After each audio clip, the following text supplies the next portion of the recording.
बच्चों के लिए नज्म लड्डू खाने का किस्सा। आवाज बशुक्रिया शमोइल नवी, पेशकश जफर जमील। कोयल बोली कुकू कू, मुर्गी बोली कुट कुट कुट, मुर्गा बोला कुकड़ू कू, अम्मी बोली मैं भी हूँ लेकिन हाथ है लड्डू।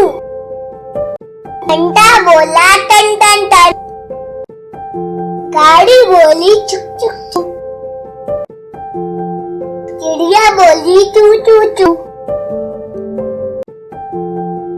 मुन्नू बोला मैं भी हूँ